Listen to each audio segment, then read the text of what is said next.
Hi guys, how are you doing? I miss you.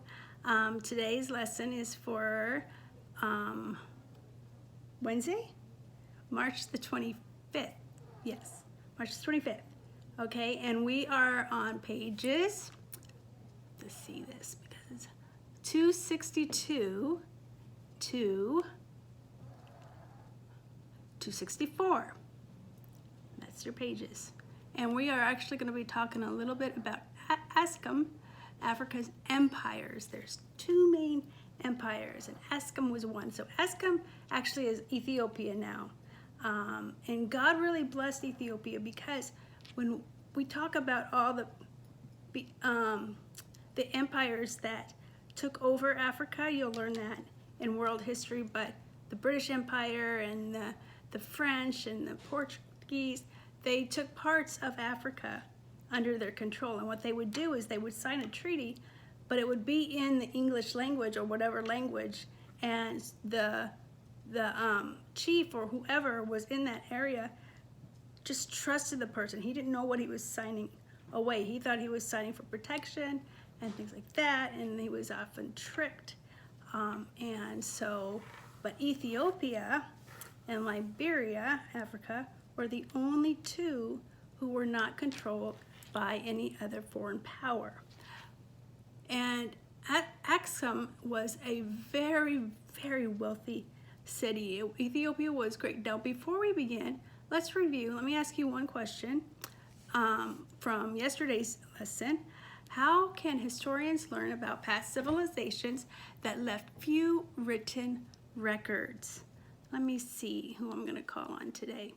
How about Zoe? Miss you, Zoe.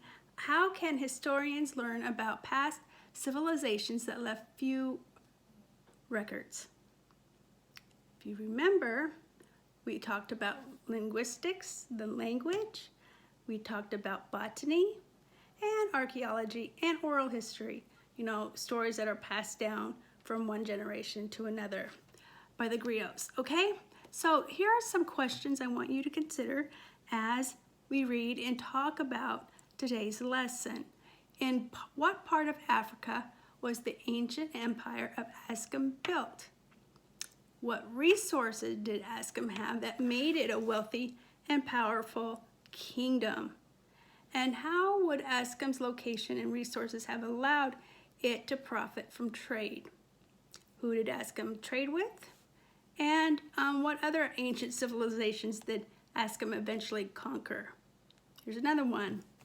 What evidence of European influence has been found in ancient Ascom? And what was their written language? Now, let's go back to the first question I asked you. What resources did Ascom have that made it a wealthy and powerful kingdom? Well, it had precious stones, it had incense, it had gold, it had ivory, ebony, myrrh, and elephants that were very important because they got ivory from the elephant's tusks. It's very illegal now, but that's what they did. Very wealthy. We'll talk a little bit more about that in just a second. I have a story to tell you. And then how would Ascom's location and resources have allowed it to profit from trade? Well, if you look at your map, you will see that Ascom was near the Red Sea, and the Mediterranean traders would pass by Ascom on their way to India. They get to India, they had resources that many people wanted. Now, when they did these trades, it was more like a silent trade. They would, whatever they wanted, they would put it on a rock, and then the person would hide, you know, and then the person would put their money on there, and then they would go get whatever they wanted. They just didn't want people to see them. They wanted to protect their mines, M-I-N-E, not mines. They wanted to protect everything that they had. So they did this silent trade. They didn't face to face. I don't know how that would work. I don't know how fair that would be. I mean, a person could just run away and I don't know, but it worked for them, okay? Maybe they had more trust than we do these days. And then who did Ascom trade with? They traded with Egyptians and Arabs and Europeans. They traded with a lot of people. What other ancient civilization did Ascom eventually conquer? Kush. the kingdom of Cush, which was very powerful during the time. And then what evidence of European influence has been found in ancient Ascom stone inscriptions indicating that some of it people were educated and probably spoke Greece, okay? And then what was Ascom's own written language called? It was Giz, right? So you have, if you look at the picture right there, what group was the highest social class in Ascom? Well, just like any other kingdom, it was basically the king and the nobles. You know, it's pretty obvious there. And what was the lowest class? The lowest class were the servants. But the most famous ruler of Ascom was the man by the name of Ezana. Ezana was probably tutored by Frumentius, okay? He was a tutor to him, and I don't know what happened there, but apparently Ezana heard the gospel of Christ and became a Christian.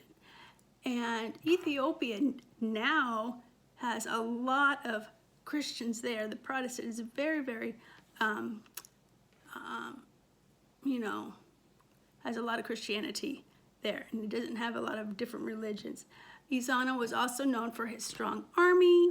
He waged wars to gain wealth and expanded the kingdom of Ascom. Okay, so you can actually read that little section of Ezana in just a few minutes, but that was very important. He started Christianity, and then it passed down a few generations with Ethiopia. After the fall of Rome, Ascom's trade dwindled. Then in the 1600s, Muslim armies conquered Egypt and cut Ascom off from its trade, and therefore, but if you look at the bottom, there's a story in the Bible where the king of Sheba hears about King Solomon and his great wealth and wisdom.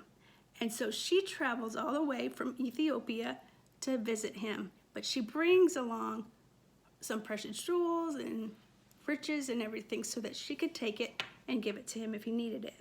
But when she got there, she realized she had all these questions she was going to ask Solomon.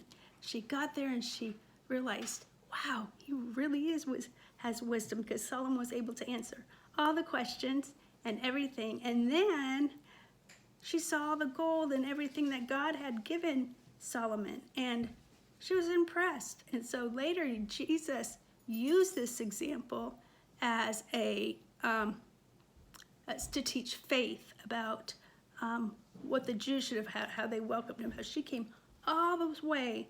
You know, it wasn't like she can go on a plane or a train or anything. Camels were very, very important, because camels could travel days and days and days without water. Horses can't. Cattle can't, you know. So, but camels were good travel, you know, animals, because they can go a long time until you see an oasis in the desert. And so I don't know how she traveled there, but I'm thinking she probably used a caravan because she was a queen, I mean. So, some more questions to ask you. Who was the most likely influence on Ezana's decision to become a Christian? And it was Frumentius. And how did Ezana's conversion to Christianity affect his kingdom? Well, basically, he made Christianity the official religion. Okay, this was Ezana. If you look, don't forget to read the biography box. What position was Frumentius given in Ascom? He became the first bishop of Ascom. And what was on the coins? Anybody know what was on the coins? Crosses. They put crosses on a Christian cross. Okay. Did Ezana act wisely toward the Beja people? He showed wisdom by acting to turn. He showed wisdom by acting to turn potential enemies into allies. That's a good thing, you know, when you're trying to.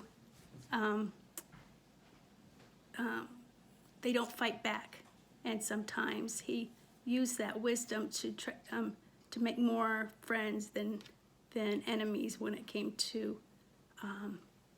treating people. And then what happened to Ascom after the fall of Rome? Well, we talked about trade dwindled, and Muslim forces cut Ascom's trade off from the Mediterranean Sea. Anybody remember what I said? Ascom now is what country? Anybody know? Let's see, let me call on Rakaya. Rakaya, what modern country was formed from Ascom civilization that continued after the empire's decline? I said it in the very beginning. It was Ethiopia. Okay? And so the last thing I think is Ghana. Ghana, it was another wealthy country. I'm not going to say much about it, but it was located along the Niger River. It's not present-day Ghana today. It's actually Mauritania. No one knows who founded the ancient Ghana. By AD 700, Ghana was an empire. It was governed by African kings,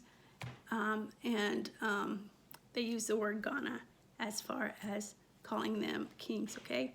It was a wealthy center of trade. Salt and gold was very, very important. Like I said, they did this silent trading, Ghana did. And the language, there's so many different languages in Africa now, because there's so many different dialects and so many different villages and things like that. So let's see here. Let me see, what's the last thing I want to tell you? I think that's about it. I want you to look at the different pictures and see the maps and see where ancient Ghana was, the desert and the trade routes that he used, because trade was very important to these people at the time, okay? Ancient merchants brought the religion of Islam to Ghana, and the king of Ghana continued to practice traditional beliefs. They had many different gods. A lot of people, we're not talking about Ethiopia now, many gods. They had spirit gods and all these different gods that they worshipped. We serve the one true God. I hope you do. We know that Jesus Christ died for our sins into this world, and all we have to do is trust him. But these people came in, and it's just important because if you look at Ethiopia and the influence they had in the Frumentius, how he came in and he brought the Christian religion about Jesus Christ, and the Ethiopian, Izana becomes a Christian, changes Ethiopia. But then you look at Ghana, and the Arabian people reached them first. So instead of Christianity, now these people are Islamic, and they're believing in Muhammad and that kind of thing, and that kind of religion. Okay, so the ancient capital city was Kumambi Sali. It grew, and it became an Islamic community. Okay, it had a huge army. Ghana had a huge army, but the wars with them didn't work out. Okay, their military power declined, and when the army of Mali attacked, Ghana couldn't fight back. Okay, so that was Ghana. So that is something you want to know. So what influenced Ghana's economic growth? Think about that, right? That's all for today. I hope you're doing well. I miss you guys very much, and I hope things are going well. Don't forget to send me 2 or 3 sentences of what you learned, because a lot of you aren't doing that. I think now I have 7 out of 24. I don't have to do the activity manual, okay? And I love you guys. Text me if you need me. Bye.